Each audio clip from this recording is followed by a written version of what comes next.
নমস্কার, আমি সঞ্চিতা ঘোষ। আমি শান্তিনিকেতন সেবানিকেতন নার্সিং ইনস্টিটিউটে জিএনএম এর তৃতীয় বর্ষের ছাত্রী।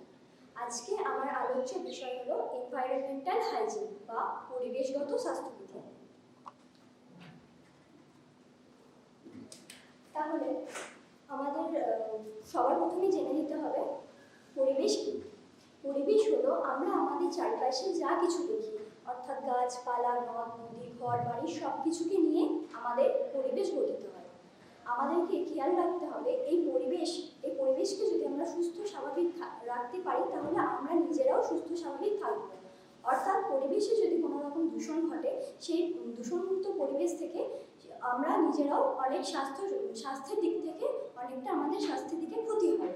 তো আমরা জেনে নিই পরিবেশগত স্বাস্থ্যবিধি বলতে আমরা সাধারণত কী কী বুঝি। যেমন পানীয় জল পান করা, অর্থাৎ আমরা যদি বিশুদ্ধ জল পান করি তাহলে সেখান থেকে আমাদের জলবাহিত যে কোনো রোগ ঘটতে পারে, যেমন টাইফয়েড, কলেরা, জন্ডিস ইত্যাদি।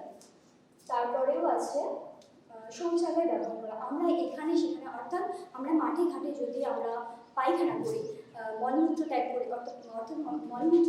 তাহলে সেখান থেকে মাটি দূষিত হয়ে আমাদের নানা রকম রোগ সংক্রমিত হতে পারে।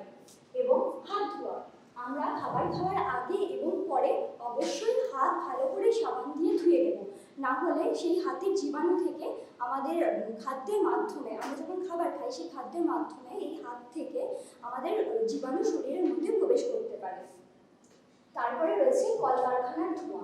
এই কলকারখানার ধোঁয়া থেকে আমাদের বাতাস, আমাদের যে আমরা যেখানে নিঃশ্বাস প্রশ্বাস যে গ্রহণ করি, ত্যাগ করি, তো সেই বাতাস যদি দূষণমুক্ত হয় তাহলে সেক্ষেত্রে আমাদের শরীরে শ্বাসকষ্টজনিত নানা রকম রোগ হতে পারে।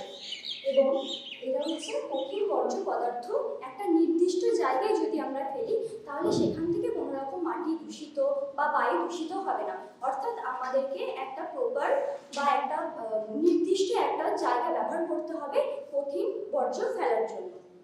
এবার আমরা দেখে নিই যে আমরা এই পরিবেশগত স্বাস্থ্যবিধি, অর্থাৎ এই পরিবেশকে আমরা কীভাবে দূষণমুক্ত পরিবেশকে আমরা কীভাবে সেখান থেকে দূষণমুক্ত রাখতে পারি তার প্রতিকার। এবার আমরা দেখে নেব এই দূষিত পরিবেশকে আমরা সুস্থ স্বাভাবিক কীভাবে রাখবো তার প্রতিকার। প্রথমেই আছে প্রাকৃতিক পরিবেশ। আমাদেরকে প্রাকৃতিক পরিবেশ নির্মাণ করতে হবে বেশি পরিমাণ গাছ লাগিয়ে। তারপরে আছে খাদ্য নিরাপত্তা, অর্থাৎ আমরা যে খাবার খাবো সেই খাবার সবার আগে সেটার নিরাপত্তা দরকার, অর্থাৎ ঢাকা দিয়ে খাবার জিনিস সবসময় ঢাকা দিয়ে রাখতে হবে, যেন সেখানে মাছি বা বিভিন্ন রকমের পতঙ্গ যাতে সেখানে না বসে কোনো রকম রোগ সংক্রমিত করতে পারে। তারপরে আছে পতঙ্গ নিয়ন্ত্রণ, যেন আমাদেরকে সবার আগে দেখতে হবে কোনো রকম জমা জল বা কোনো নোংরা জায়গা থেকে যেন মশা মাছির সংক্রমণ বেশি না ছড়াতে পারে, মশা মাছি বা বিভিন্ন রকমের পতঙ্গ। কঠিন বর্জ্য নিয়ন্ত্রণ, কঠিন বর্জ্য এখানে সেখানে না ফেলে আমাদেরকে একটা নির্দিষ্ট জায়গায় ফেলতে হবে। তো সেটার জন্য আমাদেরকে এই কঠিন বর্জ্য নিয়ন্ত্রণ করে আমরা আমাদের পরিবেশকে, অর্থাৎ মাটি, বায়ু এসবকে আমাদেরকে পরিবেশকে আমাদের দূষণমুক্ত রাখতে হবে। পশু পাখির বর্জ্য নিয়ন্ত্রণ, পশু পাখির যে বর্জ্য থাকে সেটা আমাদের একটা নির্দিষ্ট স্থানে ফেলা দরকার।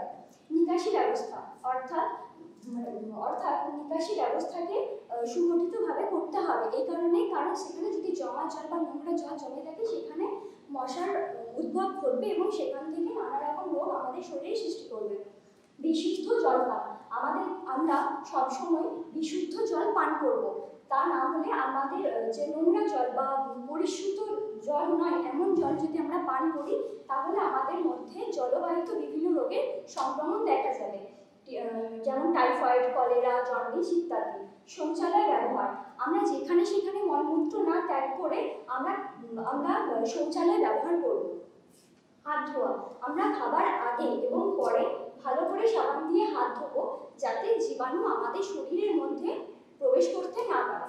এবার আমরা দেখে নেব আমরা পরিবেশগত স্বাস্থ্যবিধি সম্পর্কে আমরা যেটা বললাম, এবার আমরা দেখে নেব তার গুরুত্ব কী। সেটা হচ্ছে সংক্রামক রোগ প্রতিরোধ।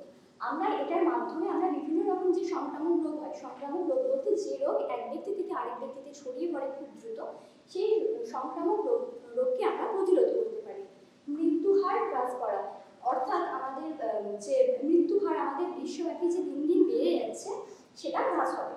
জল, মাটি, বায়ুকে করা। অর্থাৎ আমরা এইসব আমরা যে সমস্ত প্রতিকারগুলো দেখলাম, তো সেইভাবে যদি আমরা পরিবেশকে দূষণমুক্ত রাখতে পারি, তাহলে সেখান থেকে জল, মাটি, বায়ু দূষণ থেকে রোধ করা যেতে পারে। আর 4 নম্বর হচ্ছে বিশ্বব্যাপী পরিবেশগত স্বাস্থ্যের উন্নতি। অর্থাৎ আমরা পরিবেশকে যদি সুস্থ স্বাভাবিক রাখতে পারি, পরিবেশকে যদি আমরা দূষণমুক্ত রাখতে পারি, তাহলে সেক্ষেত্রে আমরা নিজেরাও সুস্থ থাকবো। তাহলে আজকে আমরা যেটা দেখলাম পরিবেশগত স্বাস্থ্যবিধি, তো এই পরিবেশগত স্বাস্থ্যবিধি সম্পর্কে আমরা প্রথমেই জেনে নিলাম পরিবেশ কী, এবং তারপর এই পরিবেশকে আমরা কিভাবে দূষণমুক্ত রাখবো, অর্থাৎ তার প্রতিকারগুলো, এবং এই পরিবেশগত স্বাস্থ্যবিধি অর্থাৎ পরিবেশকে সুস্থ স্বাভাবিক আমরা রাখবো কেন, কী তার গুরুত্ব, সেসব সম্পর্কে জেনে নিলাম। আমার এই ভিডিওটি যদি আপনাদের ভালো লাগে, তাহলে অবশ্যই লাইক, কমেন্ট, শেয়ার এবং সাবস্ক্রাইব করবেন। নমস্কার।